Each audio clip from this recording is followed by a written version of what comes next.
వైద్యం అందనటువంటి ప్రాంతాల్లోనూ ప్రైవేట్ ఆసుపత్రులు అందులో అందుబాటు లేనటువంటి వైద్యం గురించి చాలా చర్చ నడుస్తుంది. ఈ సందర్భంలో ఇంకా డీటెయిల్స్లోకి నేను పోనక్కర్లేదు. మన రాష్ట్రానికి అనుభవాలు ఒకసారి చూస్తే కరోనా బారిన మనం పడ్డాం గడిచిన ప్రభుత్వ కాలంలో.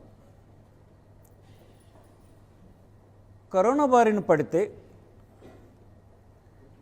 ఆనాడు రాష్ట్రంలో ఉండేటువంటి వైఎస్ఆర్ కాంగ్రెస్ పార్టీ జగన్మోహన్ రెడ్డి గారి నాయకత్వం ఉన్నటువంటి ప్రభుత్వం దేశంలోనే అత్యుత్తమంగా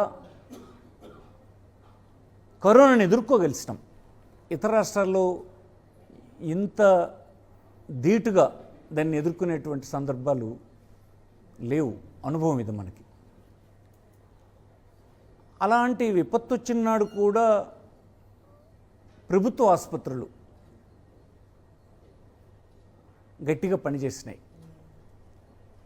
నిలబడగలిసినాయి, ప్రజల తరఫున భరోసా ఇవ్వగలిసినాయి.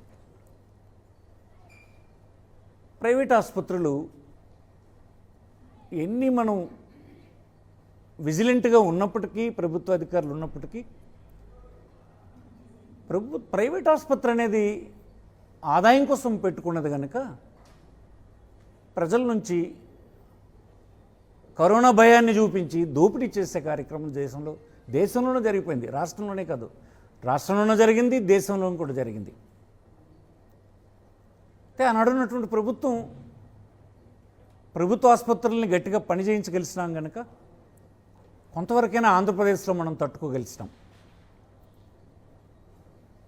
ఐఏఎస్ అధికారులని ప్రతి హాస్పిటల్కి ఇన్ఛార్జీల కింద పెట్టి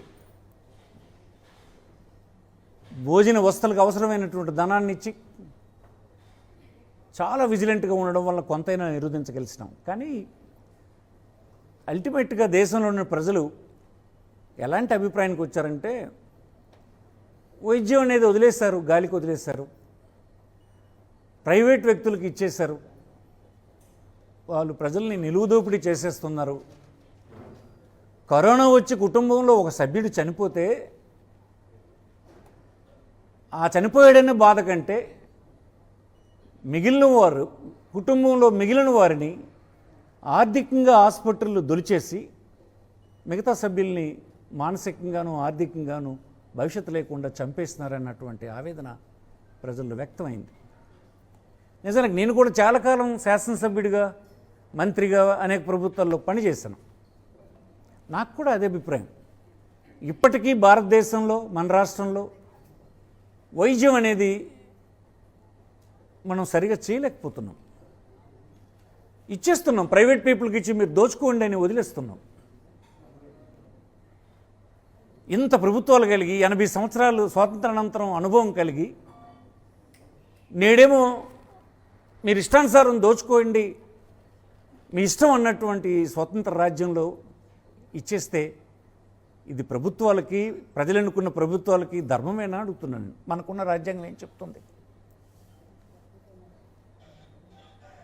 ప్రజల ఆరోగ్యం అనేది కాన్స్టిట్యూషనల్ రైట్. ఇది నీ విధి, నీ అత్యంత ప్రాథమికమైనటువంటి నీ తాలూకు బాధ్యతల్లో ఇదొక బాధ్యత. ప్రజల తాలూకా ఆరోగ్యాన్ని కాపాడడం అనేది నీ బాధ్యత. అది చేయలేకపోతే మరి ప్రభుత్వాలు ఎందుకు? మిగతావన్నీ మీరు చేస్తారా లేదా అనేది సెకండరీ.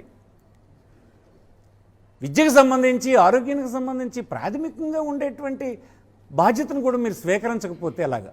దానికి వ్యతిరేకంగా నిర్ణయాలు చేస్తుంటే ఎలాగా? ఈనాడు రాష్ట్రంలో ఉండేటువంటి 9 కళాశాలలు గడిచిన కాలంలో జగన్మోహన్ రెడ్డి గారి నేతృత్వంలో ఉండేటువంటి వైఎస్ఆర్ కాంగ్రెస్ పార్టీ ప్రభుత్వం శాంక్షన్ చేసినటువంటి కాలేజీలు ఏ ప్రాతిపదికన చేశారు?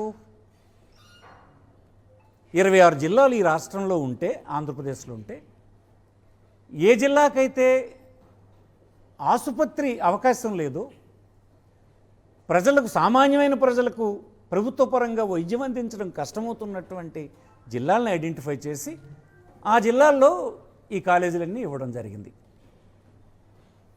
సుమారు 17 కాలేజీలు శాంక్షన్ తీసుకురావడం, అందులో గవర్నమెంట్ ఆఫ్ ఇండియా ఇచ్చినటువంటి ఒక స్కీమ్ ద్వారా వచ్చినటువంటి కొన్ని కాలేజీలు అయితే, మిగతావన్నీ మనం ప్రభుత్వమే ఒక సిస్టమేటిక్ పద్ధతిని అనుసరించి ఈ కాలేజీలు నడవడానికి అవసరమైనటువంటి విధానాన్ని రూపొందించి, ఆ విధానం అంటే ఏంటంటే 50% సీట్స్ 15,000 రూపాయల ఫీజుతో విద్యార్థి చదువుకునేటట్టుగా, అదే 35% కోటా సీట్లు 15 లక్షల ఫీజు చెల్లించేటట్టుగా మధ్యతరగతికి, ఎన్ఆర్ఐ కోటా కింద ఉన్నటువంటి 15%వి 20 లక్షలు చెల్లించేటట్టుగా, హాస్పిటల్ మెయింటెనెన్స్కి ఇబ్బంది లేకుండా ఆ ప్రాంతంలో ఉండేటువంటి ప్రజలకు వైద్యం అందుబాటులో వచ్చేటట్టుగా ఒక విశాలమైన ప్రయోజనాన్ని ఆశించి ఈ హాస్పిటల్ని రూపకల్పన చేయడం జరిగింది. కాలేజ్ కాలేజ్ కాలేజ్ అని అంటారు. కాలేజ్ అసలు కాదు. ఆ కాలేజ్ ఎక్కడవుతుంది? మనం ఎప్పుడూ ఎరగనటువంటి ఒక మారుమూల ప్రాంతం అక్కడికి వెళ్తుంది. అది కాలేజేనా? కాదు, ఆసుపత్రి. విద్యార్థులకి, వైద్య విద్యార్థులకు బోధనతో సహా ఒక సమగ్రమైన ఆసుపత్రి అందుబాటులోకి తెస్తున్నాం. ఆ విధంగా మనం చూడాలి. దాన్ని మీరు ప్రైవేట్ పీపుల్కి ఇస్తామంటే, ప్రైవేట్ పీపుల్ ఎందుకు మీరు ఇచ్చేస్తున్నారో చెప్పండి. ఈ భారం మేము మొయ్యలేము అనే కదా మీరు చెప్పేది. ప్రభుత్వం ఎక్కడ చేయగలదు అనేటువంటి మాట కదా. ప్రభుత్వం చేయదు అన్నప్పుడు ప్రైవేట్ పీపుల్కి దేనికి ఇస్తున్నారు మీరు? వాళ్ళు చేయగలరని ఎలాగనుకుంటున్నారు? అంటే మీరు జనం దగ్గర డబ్బు వసూలు చేసుకోండి అని చెప్తున్నారు.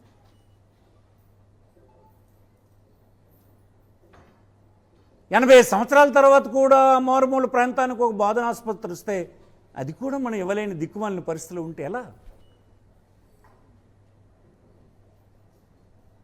80 సంవత్సరాలు చూశారు. ఇప్పుడైనా ఒక బోధన ఆసుపత్రి వస్తుంది, మాకు గవర్నమెంట్ ఆసుపత్రి వస్తుంది అని చూస్తే అది ప్రైవేట్ పీపుల్కి ఇచ్చి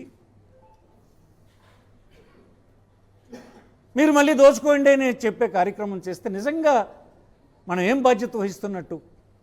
ప్రజల ఆరోగ్యం మీద మనం ఈ ప్రభుత్వాలు ఏం బాధ్యత వహిస్తున్నట్టు?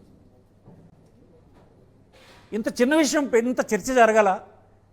ఇప్పుడు రాష్ట్రంలో ఏ ఒక్కరిని అడగండి, ఒక విద్యార్థిని అడగండి, తల్లిదండ్రులను అడగండి, ఒక పేషెంట్ని అడగండి, ఆ పేషెంట్ కుటుంబ సభ్యులను అడగండి, సాధారణమైన పౌరులను అడగండి, అందరూ దీన్ని వ్యతిరేకిస్తున్నారు. పోనీ మీరు ఈ నిర్ణయం తీసుకున్న తర్వాత ఇప్పుడు సర్వే చేయండి. ఏ ఒక్కరూ దీనికి అనుకూలంగా లేదు. కారణం ఏంటంటే రాష్ట్రంలో పెద్ద దోపిడైపోతుంది. వైద్యం అనేటువంటి పేరుతోటి దోపిడైపోతుంది. ఇది నిర్వహించడానికి గడిచిన 5 సంవత్సరాలు చాలా కృషి చేశాం. మీ అందరికీ తెలుసు, గ్రామానికి ఒక క్లినిక్ తెచ్చాం. వేల సంఖ్యలో క్లినిక్లు తెచ్చి అక్కడ అవసరమైనటువంటి క్వాలిఫైడ్ పీపుల్ని నియమించాం. రీసెర్చ్ సెంటర్స్ అనేకం కట్టాం.